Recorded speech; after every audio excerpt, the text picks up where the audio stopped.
सप्ताह पहले dry fruits भेज दिया है कुरियर से, तरह तरह का। कौन खाएगा उसको, कौन खाएगा? ऐसा ड्राई फ्रूट मुझे इसका नाम मैं नहीं जानता। मेरे को देख के कहती है, अरे अभी तक तुम सुसाइड नहीं किया? ये बात किसी को बार बार कहिएगा ना बेटा, वो माइंड में बैठ जाएगा, बैठ जाती है। सामने वाला हो। इसीलिए वो 5 महीना से प्लानिंग किया होगा और तब ऐसा किया है। साल के ऊपर मैं जीव के लैपटॉप का बटन दाबता था, मैं वीडियो कॉलिंग पर देखा हूँ बेटा, मैं देखा हूँ, उसका भी दिमाग में ऐसा ही है। एकदम मत रोइए अंकल। हम अपने पोता को चाहते हैं बेटा, और कुछ नहीं चाहते, और कानून व्यवस्था में सुधार चाहते हैं। दूसरा कोई अतुल सुभाष ऐसा नहीं करे। वो हर महीने हम अपना बैलेंस शीट भेज देता था, मैं इग्नोर करता था, कभी एक बार देख के छोड़ देता था कि मुझे क्या करना है, मेरा बेटा मेरे पास में है, मेरे को क्या मालूम कि ये क्यों भेजता है। मेरा पोता मिला तो मैं तुमको 15 साल के बाद दिखाऊंगा कि वो अतुल सुभाष फिर से हुआ कि नहीं। यदि मेरी लाइफ होगी तो मैं फिर उसको अतुल सुभाष बना के दिखाऊंगा कि ज़्यादा पर कि पोते के लिए क्या प्यार होगा, जिसको आज तक गोद में नहीं लिया, एक झलक नहीं देखा, वीडियो कॉलिंग करके देखा। आज तक आपने उन्हें गोद में नहीं लिया? एक दिन मेरी बहू यहाँ रही है, मैं कभी बेंगलोर नहीं गया हूँ, ना वो कभी यहाँ आई है। मेरा पोता 1 साल के बाद वो ले गई, उसके बाद आज तक मैं अपने पोते का मुंह नहीं देखा। देखिए, अभी हम अतुल सुभाष जी के घर पे हैं और हमारे साथ उनके पिताजी हैं। हालांकि अब वो इस दुनिया में नहीं है और उनकी कहानी जो है वो पूरे भारत में सभी लोग जानते हैं, क्योंकि वो जाने से पहले 1.5 घंटे का वीडियो सोशल मीडिया पर पोस्ट किए हैं। उसमें वो सारी चीज़ें बताए हैं कि मुझे ये कदम उठाने से पहले किस तरह फर्स्ट एड किया गया, मैं किस किस कंडीशन से गुजर रहा हूँ, मैं कितना मेंटली डिस्टर्ब हूँ। वो एक एआई इंजीनियर थे और एक उतने बड़े पद पे बैठ के उतना ज़्यादा पढ़ाई करके संघर्ष करके अपनी लाइफ की एक एक चीज़ को फेस करके वो वहाँ तक पहुँचे। और अभी फैमिली के वजह से, उनकी वाइफ की वजह से एक ऐसी कंडीशन बनी कि उन्होंने ये चूज किया कि मैं अब इस दुनिया में ना रहूं। मेरे साथ उनके पिताजी हैं। सर, आपको कब पता चला कि अब मेरा बेटा नहीं है? रविवार को रोज वो अपनी माँ से बात करता था, मेरे से कम बात होती थी। कोई भी बेटे की बात उसकी माँ से ज़्यादा होती है। मैं छोटा सा बिजनेसमैन हूँ, मेरी रूटीन है 8:30 बजे दुकान से आना, स्नान करता हूँ मैं 365 दिन दोनों टाइम। मैं स्नान करता हूँ, योगा करता हूँ, पूजा करता हूँ। मेरी वाइफ उतने देर में खाना बना लेती है। खाना बनाते बनाते में ही उसका फ़ोन आ जाता है रोज़, या हमारी वाइफ कर लेती है। उस दिन भी फ़ोन आया, उसको कहता था, माँ नहीं कहता था, माँ कहता था, अपनी माँ को माँ कहता था, माँ कहते हुए बात करता था। आज भी मेरी पत्नी बोलते बोलते फिट आ जाता। अंकल रोइए नहीं, चूँकि आप अब उनकी आवाज़ के साथ ना आपको खड़े रहना है और उनके लिए लड़ना है। एक बात से मन घबराता है कि मेरा पोता कहाँ है। पोता को ढाल बना के तो वो पैसा की अगुवाई करते थे, अब मेरे पोता के जान पर पड़ सकती है। यदि राष्ट्रपति जी मेरी आवाज़ सुन लें, प्रधानमंत्री जी सुन लें, गृह मंत्री जी सुन लें, न्यायाधीश सुन लें, तो मेरा पोता मुझे वापस मिलेगा। फिर मैं अतुल सुभाष को इस देश के लिए बनाऊंगा। ये मेरा प्रण है। जैसे एक बेटा शहीद होता है ना, तो दूसरे बेटा को उसकी माँ भेज देती है युद्ध के मैदान में शहीद होने के लिए, लेकिन मैं उसको शहीद नहीं होने दूंगा। वो अतुल सुभाष की आवाज़ को मैं जारी रखूंगा। इस कानून की व्यवस्था की जो दुरुपयोग कर रहा है, जज बैठ के घूस लेने की बात सोचता है, उसकी लड़ाई मैं अब लड़ूंगा। मेरा पोता मिलने के बाद मैं उसको फिर अतुल सुभाष बनाऊंगा। अतुल सुभाष जी की सारी मैसेज और सारे मेल्स देखने के बाद लग रहा है कि कानून से लेके प्रशासन तक पर उनका भरोसा नहीं था, क्योंकि वो हर बात के बाद एक जिक्र किए हैं कि कुछ भी करना, लेकिन वहाँ तुम अवेलेबल रहना। आपके छोटे बेटे की नाम बीकू है, तुम अवेलेबल रहना। उनकी भरोसा कहीं ना कहीं टूट गई थी प्रशासन से, कानून से। वो गुहार लगाते थे, कहते थे कि उच्च न्यायालय के इस फैसले के अंतर्गत इस केस का डिसीजन हुआ था, उस आधार पर आप मुझे गलत डिसीजन दे रही हैं। उसको उच्च न्यायालय के फैसले को वो जज नहीं मानती थी, इसलिए कि 5 लाख की डिमांड की थी मेरे बेटे से। 5 लाख चाहिए था। जी हाँ, बच्चे को नहीं मिलने देना अपने बाप से, ऐसा कोई कानून नहीं अपने देश में। इसका उस जज ने दुरुपयोग किया है। वो गुहार लगाता था, गिफ्ट ले जाता था अपने बच्चों के लिए कि मेरे बच्चे का 20 फरवरी को जन्मदिन है, 25 जनवरी को मेरे लड़के का अतुल सुभाष का जन्मदिन है और 20 फरवरी को मेरे पोता का जन्मदिन है। उन्होंने एक गिफ्ट भी छोड़ गए अपने बेटे के लिए कि जब वो 18 साल का हो जाए तो दे दीजिएगा, दे देना है। अब सोच के देखिए, ये बूढ़ा पिता जिसकी उम्र 62-63 साल है, इस 25 जनवरी को और 20 फरवरी को उसका क्या हाल होगा। आप लोग मेरे दुख में मेरे साथी हैं, लेकिन आप अंदाज कर सकते हैं कि ज़्यादा पर कि पोते के लिए क्या प्यार होगा, जिसको आज तक गोद में नहीं लिया, एक झलक नहीं देखा, वीडियो कॉलिंग करके देखा हो। आज तक आपने उन्हें गोद में नहीं लिया। एक दिन मेरी बहू यहाँ रही है, मैं कभी बेंगलोर नहीं गया हूँ, ना वो कभी यहाँ आई है। मेरा पोता 1 साल के बाद वो ले गई, उसके बाद आज तक मैं अपने पोते का मुंह नहीं देखा। मतलब अंकल, कहीं ना कहीं ये सही कहा जाता है कि जीवन का पार्टनर बहुत सोच समझ के चूज करना चाहिए बेटा, क्योंकि एक शादी ने आज अतुल सुभाष को ख़त्म कर दिया। बेटा, आप किसी की लड़की को देख लिए तो हमको लगता है कि देखने के बाद उसको इग्नोर करना उस बच्ची के प्रति अपराध है। बेटा, हम लोग गांव से जुड़े हुए हैं, हम गांव की प्रवृत्ति को जानते हैं। किसी बेटी के साथ यदि देख के छोड़ दिया जाए तो उसको लोग तरह तरह की बात बोलते हैं। इस भावना के अंतर्गत हम दिल्ली में देख के उसका एंगेजमेंट वही कर दिए थे, उसके घर नहीं गए थे बेटा। और हम सीधे लोग हैं, आप पता कर सकते हैं, इस इलाका में आप घूम जाइए कल, हमारे परिवार के बारे में, हमारे बच्चों के बारे में। हम लोग फुल वेजिटेरियन है, उसका परिवार नॉन वेज था, ये हमको मालूम नहीं था। मेरी पत्नी वहाँ गई थी, उसके प्रेगनेंसी में 4 महीना रही है, तो वो घुटने से ऊपर वाला ड्रेस पहनती थी। मेरी पत्नी को इतना बुरा लगता था। मेरी पत्नी को आप देखिएगा ना, अभी भी सर पे पल्लू है, इतने बुरे कंडीशन में भी उनके सर से पल्लू नहीं हट रहा है। कोई तरह का मेकअप नहीं है। मेरी मेकअप की दुकान है श्रृंगार की, उसको कोई भी आदमी नॉर्मल, एक जो भारतीय महिला है उसी में आप देखिएगा। हम लोग के पास कोई कमी नहीं है। मेरा बेटा जब इतने बड़े पोस्ट पर था, वो मम्मी के एक आवाज़ पर वो कभी कहती थी, रे बेटा मोबाइल में आवाज़ नहीं आती, मम्मी मैं दूसरा भेज देता हूँ, इसको फेंक दे, इसको रख दे, किसी स्टाफ को दे दे। फिर दूसरा मोबाइल 20,000 का भेज देता था एक आवाज़ पर। हम उसकी माँ उसको डर से नहीं बोलती, जानते हैं 1 सप्ताह पहले वो ड्राई फ्रूट्स भेज दिया है कुरियर से, तरह तरह का। कौन खाएगा उसको, कौन खाएगा?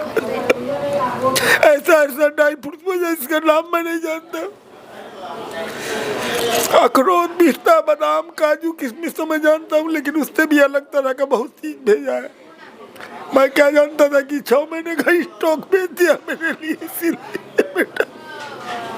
मतलब ऐसा ना, हमने भी पत्रकारिता लाइफ में बहुत सारी सुसाइड केस देखी, लेकिन ऐसा केस हमने नहीं देखा था कि हर एक चीज़ को ना मेल करके, मैसेज करके बताया गया है कि मेरे घर की चाबी कहाँ है, मेरे फ्रिज का क्या करना है, मेरे कूलर का क्या करना है। हमने कंपनी का काम कंप्लीट कर लिया है, ड्रोन में हमने कंपनी का सारा डॉक्यूमेंट दे दिया है।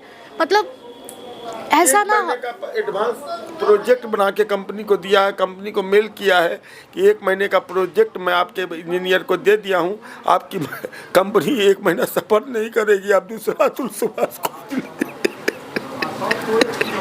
देखिए अंकल की हालत बहुत ख़राब है, हम ज़्यादा बात नहीं करेंगे, अंकल रोइए नहीं। और लेकिन एक बहुत बड़ी बात है कि एक होनहार लड़का जो अपने घर के बारे में इतना सोच के गए कि मेरे ना रहने के बाद ये सारी चीज़ें, अक्सर लोग सुसाइड करते हैं तो माँ बाप, भाई बहन किसी को नहीं देखते, उनके लिए कुछ पीछे नहीं छोड़ के जाते। लेकिन ये कि मेरे रिटायरमेंट के बाद क्या होगा, मेरे सैलरी का क्या होगा, मेरे डॉक्यूमेंट का क्या होगा, हमने कितना सेव किया, हमने कितना ट्रांसफ़र किया, हमने किसे कितना दिया, ये हर एक चीज़ को मेल किया गया है। वो हर महीने हमको अपना बैलेंस शीट भेज देता था, मैं इग्नोर करता था, कभी एक बार देख के छोड़ देता था कि मुझे क्या करना है, मेरा बेटा मेरे पास में है, मेरे को क्या मालूम कि ये क्यों भेजता है। लास्ट टाइम बात कब हुई थी? उसी रात हुई है बेटा, 9 से 10 बजे तक। रात में मेरे पास मेरा छोटा लड़का फ़ोन किया कि पापा 3 बजे फ़ोन आया, तो मैं चौंक गया, मुझे कोई नहीं करता 3 बजे 4 बजे भोर में फ़ोन। बोला पापा उठिए, क्या बात है, भैया का गलत मैसेज आया है, हम लोग दोनों पति पत्नी ऐसे ही बीमार, हम दूसरे अपने भतीजा को बुलाए, हम कहते हैं बेटा ऐसे ऐसे मेला आया, गाड़ी वाले को फ़ोन किया, मेरा बेटा टिकट बनाया, हम पटना गए। पटना में मेरी पत्नी की हालत इतनी ख़राब, लेकिन वहाँ की एयर होस्टेज बेटी बन करके उनकी सेवा करते हुए हमको बेंगलोर पहुँचाई है, उसका भी धन्यवाद देना चाहता हूँ। इंडिको की जो एयर होस्टेज है उस दिन की, मैं उसको भी धन्यवाद देता हूँ। जो हम अंकल बातें तो रोज़ होती थी जब आप दुकान से आते थे, कभी आभास हुआ कि मेरा बेटा बहुत परेशान है, ये कदम भी उठा सकता है? परेशान हूँ, उसको कभी नहीं देखे, कभी वो अपनी परेशानी को ना अपने दिल में घुट के रह जाता था, नहीं बोलता था कि मेरे पापा परेशान होंगे मेरी परेशानी से, लेकिन इतना ही बोलता था कि पापा अपना भारत का संविधान बहुत ही अलग ढंग का है, महिलाओं के लिए यहाँ समूचा कानून बना हुआ है, पुरुष के लिए कोई कानून नहीं है, उसी का फ़ायदा ये लोग उठा रही है। मेरे को देख के मुस्कुराती है, मेरे को देख के कहती है अरे अभी तक तुम सुसाइड नहीं किया।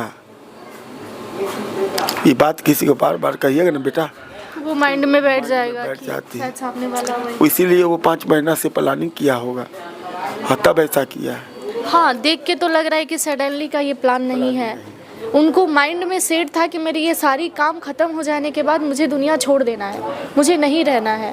और वो बहुत सारे मैसेज, मतलब वो मैसेज देखने के बाद ना रोटा खड़ा हो जा रहा है कि इंसान जाने से पहले इतना सब कुछ कैसे सोच सकता है अपने आगे के लिए, अपने पीछे के लिए। एक बात याद आ गई हमको, अंतिम क्षण में उसने मुझे क्या कहा मालूम है?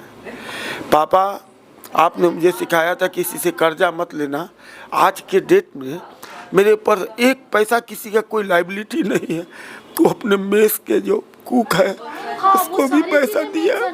मैंने गार्ड का सैलरी पे कर दिया, मैंने कुक का सैलरी पे कर दिया, मतलब सब चीज़ मेंशन है कि हमने किसी का पैसा नहीं रखा है, कि कोई जाने के बाद ये ना बोले कि अतुल सुभाष के ऊपर मेरे इतने कर्ज है या फिर हमने उन्हें पैसा दिया है। वो हर चीज़ को मेंशन करके गए हैं कि सारे घर की चाबी हमने फ्रिज पे रख दिया है, मेरे कूलर का क्या होगा। मैंने ड्राइवर तक का नंबर वहाँ पे मेंशन है कि तुम जब बेंगलोर आओ मेरे जाने के बाद तो इसी ड्राइवर को फ़ोन करना, हमने बुकिंग कर दिया। मतलब ये सारी चीज़ें देख के लग रहा है ना कि वो लड़का बहुत इंटेलिजेंट होंगे, बहुत, मतलब उनका माइंडसेट जो है ना वो हर चीज़ के प्रति अलग है। और हमने कभी ऐसा सोसाइटी नहीं देखा है कि इतने प्लानिंग के साथ इतना सब कुछ सोच के इतनी सारी चीज़ें बता के। हमने भी पत्रकारिता लाइफ में अब तक ऐसी सोसाइटी नहीं देखी थी। पीछे देखिए उनकी पूजा चल रही है, इनके पिताजी थे, उनके माताजी की तबीयत बहुत ज़्यादा ख़राब है। अब क्या चाहते हैं आप? हम अपने पोता को चाहते हैं बेटा, और कुछ नहीं चाहते, और कानून व्यवस्था में सुधार चाहते हैं। दूसरा कोई अतुल सुभाष ऐसा नहीं करे। अतुल जी की वजह से बहुत सारे मर्दों में हिम्मत आ गई है अंकल। कई सारे ऐसे लोग हैं जो अपने घर में ही केस लड़ रहे हैं, अपनी पत्नी से, अपने बच्चे के लिए, अपने घर को बचाने के लिए। और अब देखिए पटना में कई सारे ऐसे वीडियो है जहां लोग खुल के बोल रहे हैं मेरे साथ भी ये हुआ है, मेरे साथ भी हुआ है। तो अतुल सुभाष जी की वजह से इंसान में, मर्दों में एक हिम्मत आई है, पुरुषों में एक हिम्मत आई है कि मुझे अब ये नहीं करना, मुझे अब बहुत दिन नहीं झेलना, मुझे हर महीने ट्रांजैक्शन नहीं करना है, किसी को 3 लाख 4 लाख 50 लाख इतने डिमांड मुझे नहीं सहना है। तो इनका जाना ना कहीं जाया नहीं जाएगा। बहुत सारे पुरुषों में हिम्मत आ गया है अब कि मुझे नहीं लड़ना है। इसी को शहीद कहते हैं ना बेटा, जो शहीद वहाँ पर माइनस डिग्री पर बैठ के हम लोग के लिए रक्षा कर रहा है, उस शहीद को नमन है। उसी तरीके मेरे बेटा ने भी वही काम किया है, जो बहुत पुरुष इससे व्यथित हैं और बहुत परेशान है अपनी ज़िंदगी से। उनको ज़िंदगी में एक रोशनी दिया है हमारे बेटा ने कि आप ऐसा मत करो, इस धारों का दुरुपयोग करने वाले के प्रति लड़ाई करो, और उच्च न्यायालय भी इस पर संज्ञान लेगा। इसकी गारंटी है कि अब उसकी आँख भी खुली है कि ऐसा करने से फिर कोई अतुल सुभाष ऐसा न करे। इसके लिए प्रधानमंत्री, राष्ट्रपति जी का भी निर्देश उनको जारी हो जाएगा। जाते जाते हम भी आपको यही कहेंगे, आपने मुझे बेटी कहा है तो हिम्मत नहीं हारना है आपको। आप बहुत इमोशनल हो जा रहे हैं, लेकिन उनके लिए अब आपको खड़ा रहना है। और आपने कहा एक बहुत अच्छी बात कि हमको एक और अतुल बनाना है, हमको एक और अतुल बनाना है, उसको पढ़ा लिखा के। तो उसके लिए आपकी हिम्मत कायम रहना बहुत ज़रूरी है। और बहुत सारे लोग आपको सुन रहे हैं, जिसके बाद हिम्मत आएगा सबको। तुम्हारी ज़िंदगी बहुत लंबी है, अभी तुम्हारी उम्र कम है। यदि मेरे को मेरा पोता मिला तो मैं तुमको 15 साल के बाद दिखाऊंगा कि वो अतुल सुभाष फिर से हुआ कि नहीं। यदि मेरी लाइफ होगी तो मैं फिर उसको अतुल सुभाष बना के दिखाऊंगा। मैं इतना संघर्षशील आदमी हूँ कि उसको यहाँ पढ़ा के गांव में जब वहाँ पहुँचाया हूँ तो मैं पोते को भी पहुँचाऊँगा। वो 1 साल की उम्र में दौड़ते दौड़ते जाके पापा के, जैसे मेरा बेटा लैपटॉप पर झुक के काम करता था वैसे 1 साल की उम्र में झुक के लैपटॉप का बटन दाबता था। मैं वीडियो कॉलिंग पर देखा हूँ बेटा, मैं देखा हूँ, उसका भी दिमाग वैसा ही है। एकदम मत रोइए अंकल। देखिए, अब ज़्यादा बातचीत हम नहीं करेंगे। अतुल को अब सब जानता है, पूरे भारत देश उनको सुन रहा है। वो 1.5 घंटे का वीडियो जो है ना, वो सब लोग सुन रहे हैं और बार बार रिपीट करके सुन रहे हैं, क्योंकि उन्होंने बहुत सारी ऐसी बातें हैं ना, जो घरेलू बातें, घर के अंदर की बातें हैं, उन्होंने सब बताया है। और ये शायद चीज़ हर एक घर के बाद एक मर्द झेल रहा है, हर 4 घर के बाद एक मर्द ये सारी चीज़ें झेल रहा है। लेकिन समाज के डर से, लोगों के डर से कि सब लोग कहेगा मर्द है, रो रहा है, मर्द है, घर की बातें कर रहा है, ये सारे दायरों को तोड़कर अतुल सुभाष ने ऑन कैमरा आकर अपनी सारी चीज़ें बताई कि उनके जाने के बाद कोई ये ना कहे ना कि उसने ऐसा क्यों कर दिया। कोई सवाल नहीं छोड़ा उन्होंने कि कोई मेरे ऊपर एक सवाल उठाए कि ऐसा उन्होंने क्यों कर लिया, क्योंकि वो सारी चीज़ें उन्होंने ऑन कैमरा रखा है। और इनकी फैमिली की डिमांड है, इनकी फैमिली चाहती है कि मुझे मेरा पोता मिल जाए, मेरा अतुल मुझे वापस मिल जाए, ताकि इनके लिए एक हिम्मत हो। और जाहिर सी बात है, जब एक बेटा दुनिया में ना हो तो पिता पे क्या गुजरती है, ये बातें कहने वाली नहीं है। और इनके घर की जो माहौल है ना, मतलब माँ की तबीयत इतनी ख़राब है, वो बात नहीं कर पा रही हैं सही तरीके से, बेहोश हो जा रही हैं। हम उनसे बात नहीं करेंगे क्योंकि डॉक्टर ने मना किया है। बाकी अतुल सुभाष के लिए आपका क्या कहना होगा कमेंट सेक्शन में ज़रूर बताइएगा। और नमन है उनको कि उन्होंने हौसला बढ़ाया मर्दों का। बहुत सारे लोग निकल के सामने आए, इंसाफ की गुहार कर रहे हैं, और हम भी उम्मीद करते हैं कि अब मर्दों को भी इंसाफ मिलेगा। धन्यवाद।